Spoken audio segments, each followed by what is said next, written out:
And so, born to the immortal Zeus was a great son. A son with spectacular strength. The son grew older, and it came time to face the challenges that were set for him as an infant.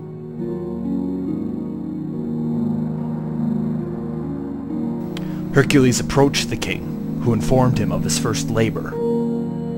Hercules was to kill the Nemean lion, a lion who was considered invincible and could only be killed with one's hand. Hercules found a safe resting place outside of the lion's cave. He shot one arrow, then another, neither doing any damage to the lion. The lion retreated into its cave, and Hercules followed. Hercules swung at it with his club, which broke in two.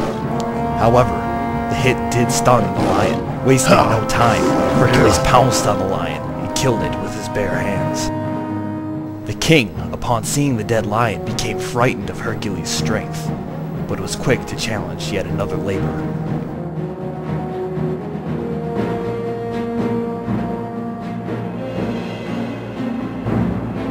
Hercules' newest labor would be to kill the Hydra of Lerna. The Hydra was a 9-headed beast, with only the center head being immortal. However, the beast was considered invincible, because as soon as he would cut off one of the mortal heads, 2 more would appear in its place. Hercules arrived in Lerna and found the beast. He raised his sword and began to cut off the mortal heads, only to find that every time he did, 2 more would return in its place. Hercules looked to his friend Iolaus for help. He told Iolaus to go make a burning torch from nearby wood. With this new weapon, Hercules would sever one of the mortal heads, and then seal it with the fire. The Hydra had no way to replenish its heads, and therefore it came down to the last immortal head. Hercules severed the head, and buried it deep underneath a massive stone.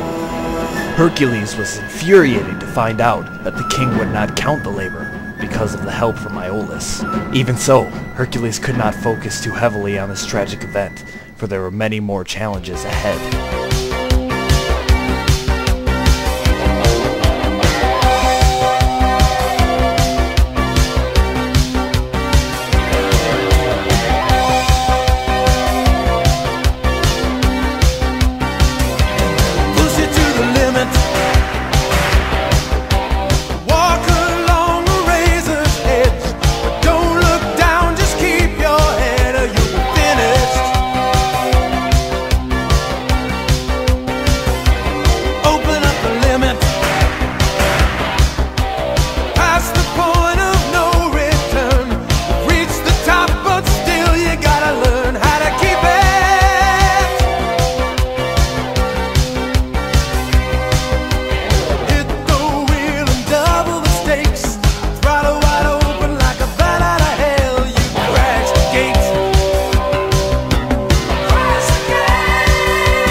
At last, there was but one final challenge to be issued by the king. The final labor was for Hercules to descend into the dark underworld and capture the Cerberus. The Cerberus was a monster that had 3 dogs' heads, the tail of a dragon, and snakes' heads growing from its back.